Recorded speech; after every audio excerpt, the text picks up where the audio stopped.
Hello students, Mr. Courtney here. In this video I'm talking about chemical composition, and we're going to be looking at mole conversion, and this will be part one of the mole conversion. So here are our objectives. We're going to look at average atomic mass, define and review average atomic mass.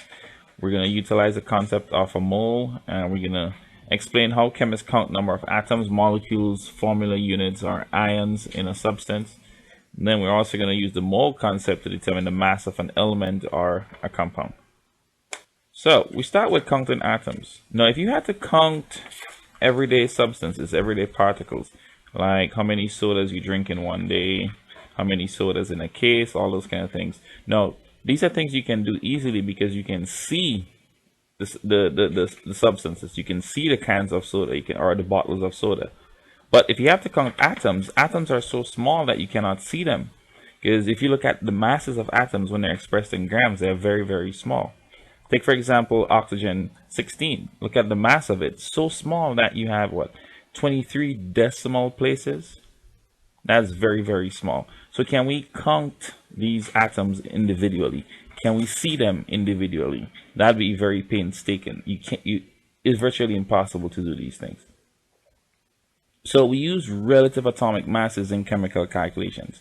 When we say relative atomic mass, it means the atomic mass is compared to some sort of standard. And then one atom which was chosen as a standard was assigned a mass value, and then all other atoms are compared to this standard. So the standard used is the carbon-12 atom, or the carbon-12 isotope, the isotope of carbon, which is carbon-12. So we use it as a standard to which other atoms are compared to, and the atomic masses are determined. One carbon-12 atom was assigned 12 atomic mass units. So that means 1/12 the mass of a carbon-12 atom would give us one atomic mass unit. And as we said before, the atomic masses of other elements can be determined by comparing it with the mass of carbon-12 atom. So if we're going to compare other atoms to the mass of one atom of carbon-12, take for example hydrogen 1. It is approximately 1/12 that of carbon-12, so it would have 1 AMU, 1 atomic mass unit. Oxygen 16 is approximately 4/3 that of carbon-12, so it would have a mass of approximately 16 atomic mass units. Magnesium 24 is approximately 2 times as heavy as carbon-12 atoms, so it would be approximately 24 atomic mass units. So average atomic mass, as we say average, we know it's a weighted average. In this case, average atomic mass would be a weighted average of the atomic masses of isotopes of that particular element. It's similar to how your grades are calculated. Each category is weighted differently, and you take the mass, or not the mass in this case, sorry, your grade in each category, your average for each category, multiplied by its weighted average and find the total to give you a grade out of 100%. We're going to look at two examples of how we use this concept of weighted average. So in one case, we have a box of marbles in which we have 25% of the marbles having a mass, of 2.00 grams, and 75% having 3.00 grams. So we want to find the average mass. So to find the average mass, we do mass times percent for one plus the mass times percent of the other. We know that mass and the percentage abundance for each type of marble. Remember, percent means out of 100. So if it's out of 100, it's 25 divided by 100, 75 divided by 100. Once we do that, that means we can decimalize our percentages and put them into our equation. So that's 2.00 by 0.25 plus 3.00 by 0.75. We multiply and then add these values together. We get 2.75 grams. So that is the average mass of the marble, of each marble. Now this one looks a bit more familiar to what we've done before. So we have copper 63, which is 69.515% abundant, and copper 65 with an abundance of 30.85, and we're also given the atomic masses of these isotopes. So the AMUs will give us our relative atomic masses. So we have copper 63 and copper 65. We have their masses, so we do mass times percent plus mass times percent. So for the average atomic mass, we have the 62.929 times 0.6915. So we've decimalized our percentage, plus the 64.9 times 0.3085. We multiply what's in each parentheses and then add their values together, and we get 63.55 atomic mass units.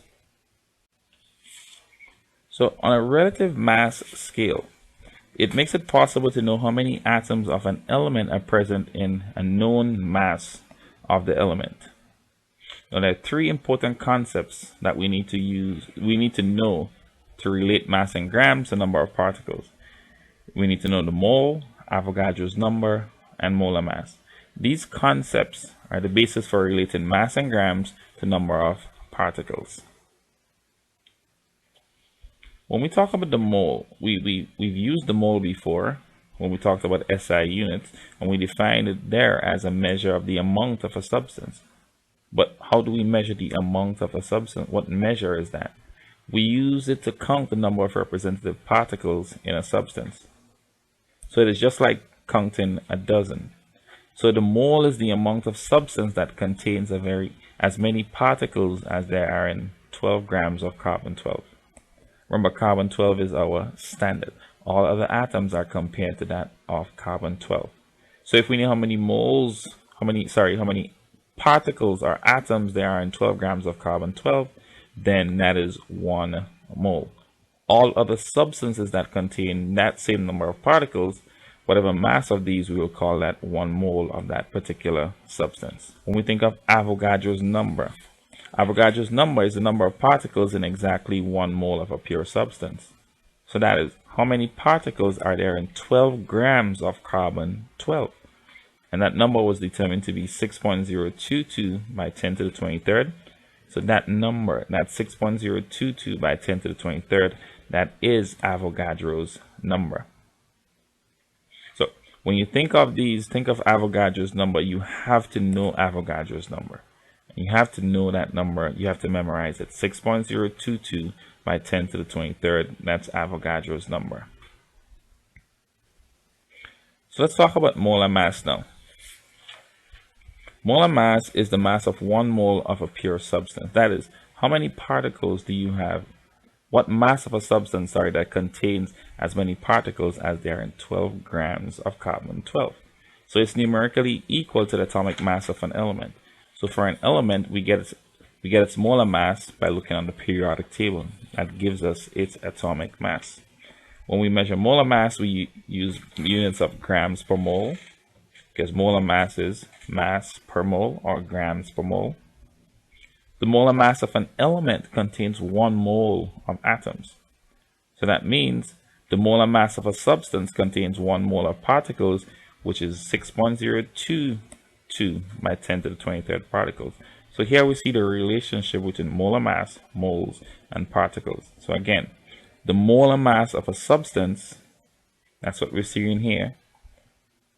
Here. The molar mass of a substance is 1 mole, or contains 1 mole of particles, which is 6.022 times 10 to the 23rd particles. So again, think of a mole, think of Avogadro's number, think of 6.022 by 10 to the 23rd. Just as how you would associate a dozen with 12, a decade with 10, a century with 100, associate the mole with 6.022 by 10 to the 23rd particles. So you've heard me use the term particles. Now, so what is a particle? It is a form in which a substance can exist, whether it's an atom, a molecule, ion, or a formula unit. When we think of atoms, we think of elements. So if I'm talking about elements, I'll talk about the particles would be referred to as atoms.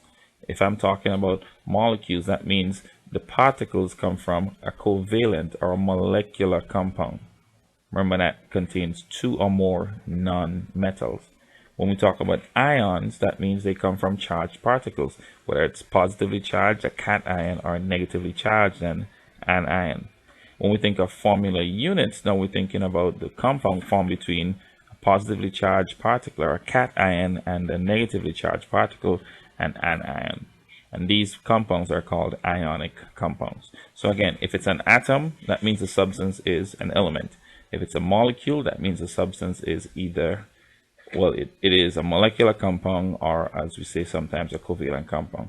If it's ion, it's an ion. If it's a formula unit, that means it's an ionic compound. So let's use these examples here to grasp the concept or the relationship between mole, atoms, or number of particles, and molar mass. So in 1 mole of iron, we have 6.022 by 10 to the 23rd atoms with a molar mass of 55.85 grams.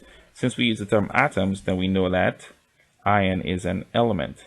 1 mole of water, same number of particles, but this time we use the term molecules because water is a covalent compound with a molar mass of 18.016 grams. Sodium ions, same number of particles with a mass of 22.99 grams. And potassium chloride, we use formula units because it's an ionic compound, with a molar mass of 74.55 grams. Now you may be wondering, if you have the same number of moles and the same number of particles, atoms, molecules, or ions, or formula units, why are the molar masses different? And think about it this way. You went to the store, you bought eggs.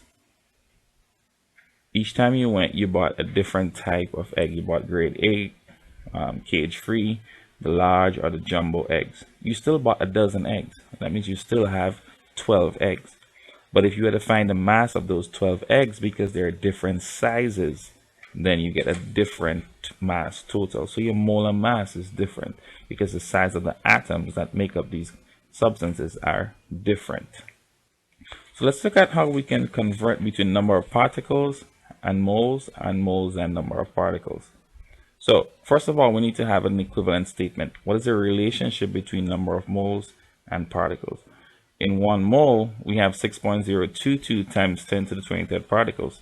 So if I divide both sides by 1 mole, or both sides by 6.022 by 10 to the 23rd particles, which is, right, you should have said Avogadro's number. So we get our conversion factors. 1 mole per 6.02 by 10 to the 23rd particles, or 6.02 by 10 to the 23rd particles per mole. So we can use these conversion factors to move from moles to particles, or particles to moles. All right, so now let's look at some examples of how we're going to utilize these conversion factors. So in this example, we have how many moles are in 2.80 by 10 to the 24 atoms of silicon. So we look at what we're given, what we want to find. And then we write our equivalent statement. In 1 mole of silicon, we have 6.022 times 10 to the 23rd atoms. So now we can write our conversion factors. Since I want to go from moles to atoms, from atoms to moles, that means I want to cancel atoms, so atoms must be my denominator. So that means I'll use the conversion factor on the left. So I start with my atoms of silicon, multiply by my conversion factor.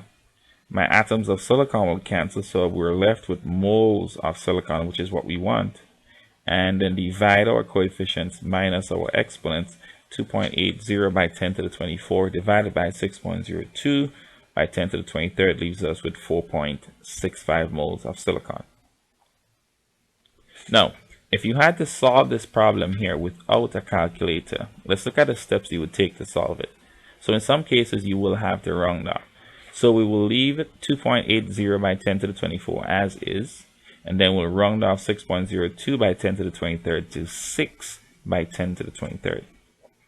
So when we divide in, remember numbers in scientific notation, we divide our coefficients and subtract our exponents. So that's 2.8 divided by 6 times 10 to the 24 minus 23. 24 minus 23 is 1. So that's 10 to the 1 times 2.8. That gives us 28 over 6. 6 goes into 28 4 times with a remainder of 4. So that's 4 and 4/6, which can be simplified to 4 and 2/3. And we know that 2/3 is 0.66666 recurring, which we can round off to 0.67. So our answer is 4.67 moles, which is very close to the answer we calculated of 4.65 moles. In this example, we're asked how many molecules are in 1.14 mole of sulfur trioxide. So we're given moles of sulfur trioxide to find molecules of sulfur trioxide. So again, write an equivalent statement. You know, in 1 mole of sulfur trioxide, you have 6.022 times 10 to the 23rd molecules. Determine your conversion factors. 1 mole of sulfur trioxide to Avogadro's number of particles, or Avogadro's number of particles to 1 mole. Since we want to go from moles to molecules, we need to cancel moles. So moles need to be in our denominator. We use the conversion factor on the right. So we start with our moles of sulfur trioxide multiplied by our conversion factor. Our moles of sulfur trioxide cancel, which leaves us with molecules, which is what is desired, our unit that is desired. We get 6.87 by 10 to the 23rd molecules of sulfur trioxide. So let's look at working this again without a calculator. So we're going to leave the 1.14 as is. Then we're going to run the 6.022 by 10 to the 23rd as 6 by 10 to the 23rd. Remember, 1.14 would be the same as 1.14 by 10 to the 0. Multiply our coefficients, add our exponents, and I gave it an answer already, but that's okay.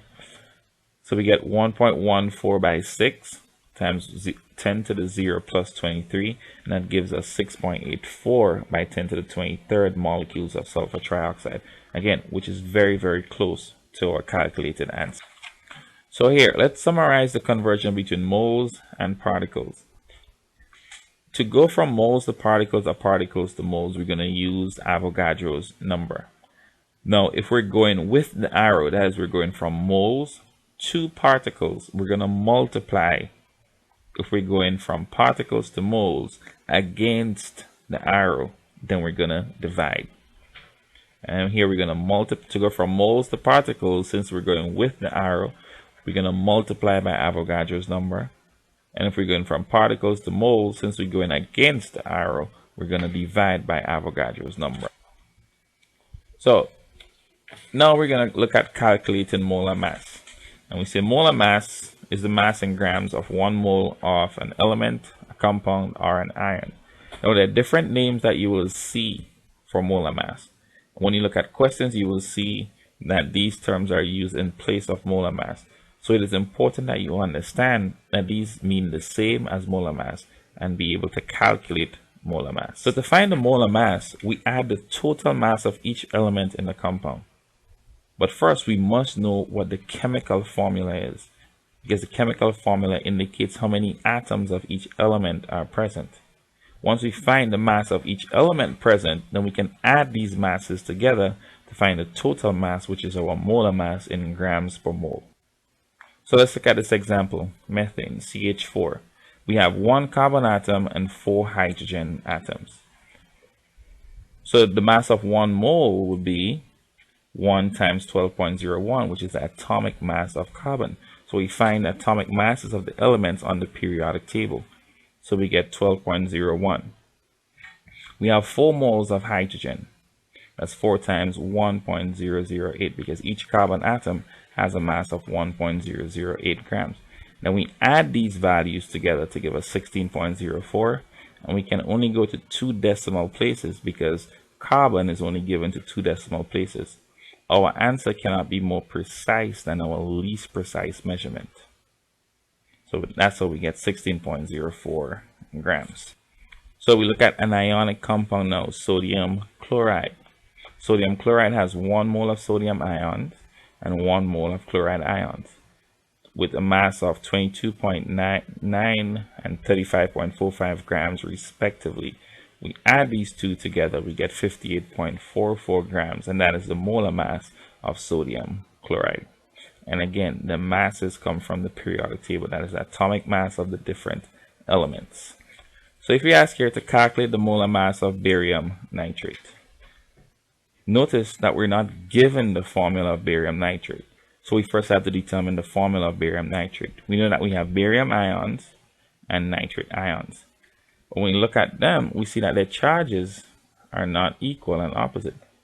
So we have to determine the formula for the barium nitrate, and that's our formula for barium nitrate. We have 1 mole of barium ions, 2 moles of nitrogen, because each ion of nitrate contains 1 nitrogen atom, and since we have 2, we'll have 2.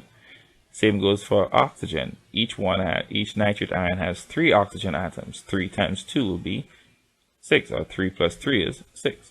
So we find the individual masses, the average atomic mass from the periodic table for each element, multiplied by the number of atoms, or the moles of atoms present. And then we find the totals, add them together, and we get 261.35 grams, which is the molar mass of barium nitrate. So let's look at how we go from moles to molar mass, or molar mass to moles. Or we can say moles to grams, or grams to moles. So the number of moles is the mass of the sample divided by the molar mass of the sample. And since we know 1 mole is equal to the molar mass divided by 1 mole, or 1 mole divided by molar mass, these will be our conversion factors. So we're asked here, how many moles of calcium are in 5.00 grams of calcium? So we're given grams of calcium, we want to find amount of calcium in moles. So if we just look at the units, we start with grams of calcium, but we want moles of calcium. So I want to cancel grams of calcium, so that means I must use a conversion factor with grams of calcium in my denominator. So the grams of calcium will cancel, leaving us with moles of calcium. So we start with 5.00 grams of calcium multiplied by our conversion factor. We know we have 1 mole of calcium has an atomic mass of 40.08 grams. Sorry, 1 mole of calcium is 40.08 grams, which is the same as 5/40. 5/40 is the same as 1/8. 1/8 as a decimal is 0.125 moles. So if we did this without a calculator, this is how you do it. 5 moles, round up the 40 to, not 5 moles, sorry, 5 grams, round up the 40.08 to 40, and you get 1/8 as a fraction to decimal. 1/8 is 0.125 moles of calcium. So here we're asked to calculate the number of moles in 75.0 grams of dinitrogen trioxide. So we're given the formula of the compound. So it's a compound, not an element in this case. So that means we first have to find its formula mass. We have 2 different elements present. We have 2 atoms of nitrogen and 3 atoms of oxygen. So we're going to multiply the atomic mass of nitrogen by 2 and atomic mass of oxygen by 3. So that is going to give us 28.0 times 48.00 to give us a total of 76.02 grams, or as we say, 76.02 grams per mole. So now that we have the formula mass, or the molar mass, we can express it in a conversion factor. We know that we have 76.02 grams per mole of dinitrogen trioxide. Since we're starting with grams and we want to go to moles, that means we need to flip our conversion factor, because we need to have grams in our denominator. So grams of dinitrogen trioxide cancels, which leaves us with moles of dinitrogen trioxide. Now, if you were doing this without a calculator, we have to look at a couple of things. Like on a multiple choice test, you may have to take it without a calculator. So you can see it in several ways. You're dividing 75.0, which is 3 significant figures, by 76.02, which is 4 significant figures. So one of the ways you can be given the answers in multiple choice is in terms of number of significant figures. So you're going to be looking for the answer with 3 significant figures. So you may see answers that are very close. In this case, all they're telling you is, all they want you to determine is how many significant figures should you have in the answer. Now also you're dividing 75 by 76, so you expect the answer to be close to 1 but less than 1, so it's 0.99 something, a 0.98 something, 0.97 something. And in this case, we get 0.987 moles of dinitrogen trioxide. In this, here we ask what is the mass in grams of 2.25 moles of the element iron, and we're given the symbol iron Fe. So we start with 2.25 moles and we want to find the mass. So if we start with moles, we want to cancel moles. Moles must be in our denominator. So moles divided by moles will cancel, leaves us with grams of iron. So we start with 2.25 moles of iron, and we look, since it's an element, we look on the periodic table to find its atomic mass, multiply by its atomic mass, and that gives us 2.25 times 55.85. That gives us 126 grams. Now, without a calculator, 2.25 is the same as 2 1/4. So what you're going to do is round off your 55.85 to 56. So that is 2 times 56 plus 56 divided by 4, which is 112 plus 14. So again, 2.25 is the same as 2 1/4.